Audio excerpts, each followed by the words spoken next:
Porsche is still in this championship hunt. Oh, look at him go! He comes right back at him.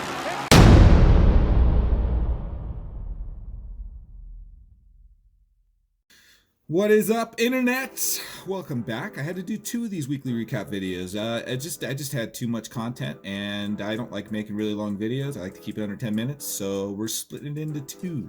Are you guys Busa fans? I'm a Busa fan. I like the Suzuki Hayabusa. That's a cool bike. The only thing I don't like is tail section. I'm gonna come back to that here in a second. So, for over a year now, Suzuki's Hayabusa failed to meet the Euro 4 emission limits. Here's an interesting question. With the whole Brexit thing, was England subject to Euro 4 emission limits? I don't know.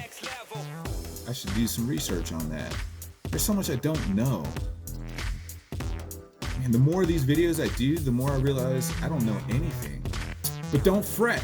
Some classified information has been leaked out of Japan, and it looks like they may be, Suzuki that is, redesigning the Hayabusa.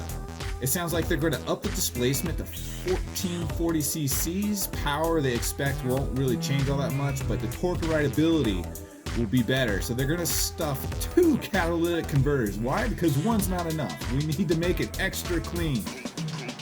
Oh, the first thing I'm going to do if I get one of these double catalytic converter things is take it off. So as I get a little bit older and I'm venturing out farther and farther on my motorcycle rides, the idea of having a Busa is very attractive to me because you keep and you maintain a lot of sport, right? But you get a little bit more comfort. The seat's a little bit bigger. The bars are a little bit higher up, so you know you're not reaching too far over the tank. It's just a little bit more comfortable than a pure track bike like my ZX10. But you don't lose a whole lot of sport. It's still a very aggressive looking machine.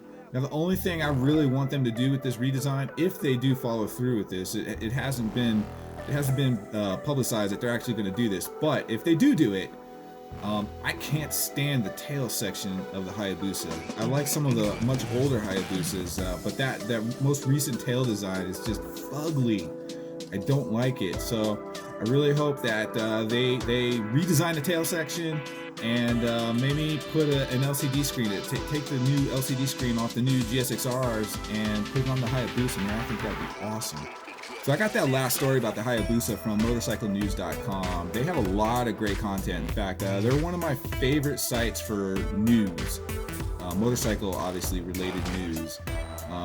And then some of the racing stuff, I go to the racing specific sites like MotoGP.com, World Superbike, Racer X. I get a lot of the motocross and supercross stuff from the Racer X. So I just want to give give credit to those sites. Because all I do is sit here and talk shit. Have you guys seen this new Ducati, this Superleggera? They're going to make 500 of these things. Sell them at 100,000 euro a piece. That's right. You pay 100 grand euro and you get one. Only one. It's just a super light version of the V4R. It's the first road bike with a full carbon frame. That's just insane. Carbon ain't cheap. So this is really interesting. This thing's got winglets all over the front of it.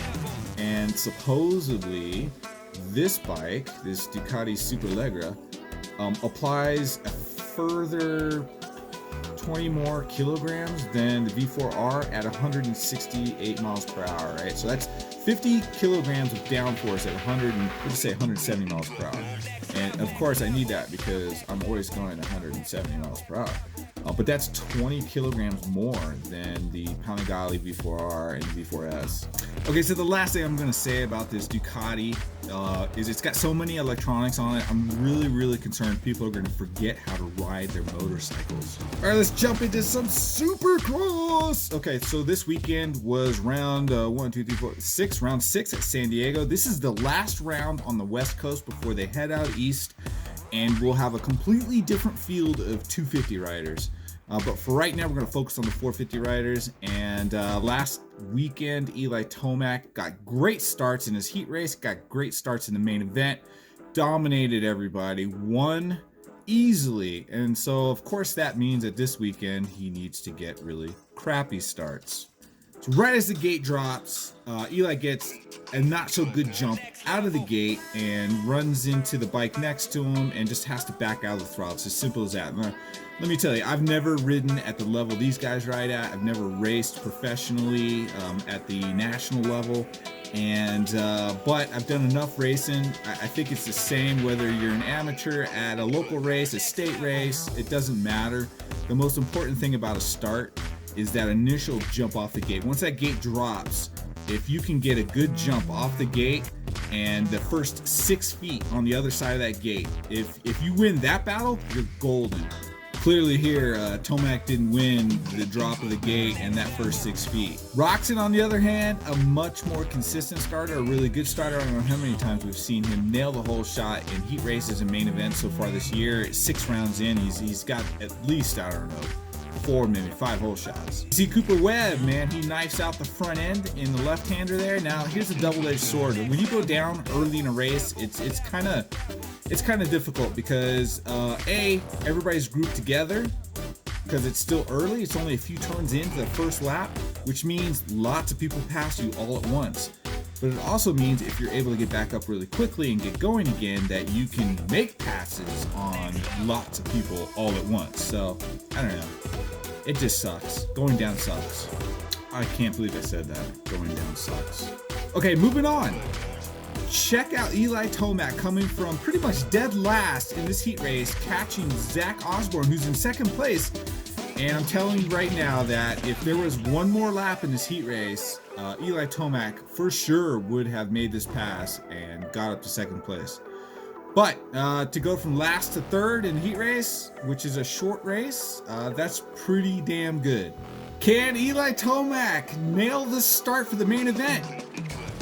That would be a negative, Ghost Rider. The pattern is full. So Eli Tomac and Ken Roczen both blow the start, and they're buried back in the pack. And Cooper Webb, who's running the #1 plate because he's the defending champion from last year, couldn't have picked a better night to come alive, which is kind of scary.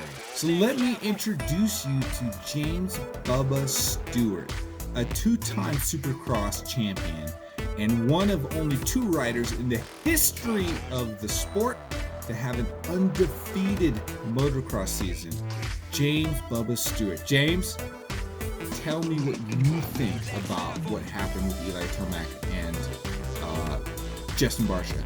Bam, bam. Yeah, this was weird. I mean, you got to know some guys like Justin, they're aggressive, and I think right here it seemed for sure I knew this was coming, you know, with Eli being on the inside of Justin and kind of making a little contact. But this part to me, I don't understand that. With Justin knew he couldn't make a pass. It was just more running it into him. And again, he didn't hurt him. It wasn't bad, but Eli, knowing who he's racing against, you know, held up over the triple and let him go. But that all that did was cost Eli maybe having a podium. Again, not calling him dirty, but it was, I can see how it could be frustrating for Eli or anybody else. And, you know, but again, that's Bam Bam, so you kind of have to know that's going. But for sure, that cost Eli having any shot at doing his MC Hammer speed and maybe having a chance to run down Blake Baggett. So here are the results from the main event in San Diego right before we move east. And let me tell you guys, it probably doesn't sound like a big deal, but the dirt on the East Coast and the dirt on the West Coast is completely different. And you're probably thinking, what? Dirt is dirt? I'm telling you, as a motocross rider, dirt is not dirt.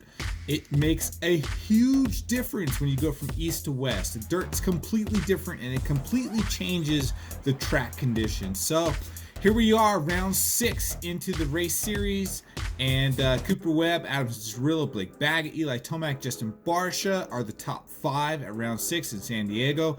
Look at the best lap time. This is pretty staggering. You're talking about basically 0.2 of a second separate the top 5.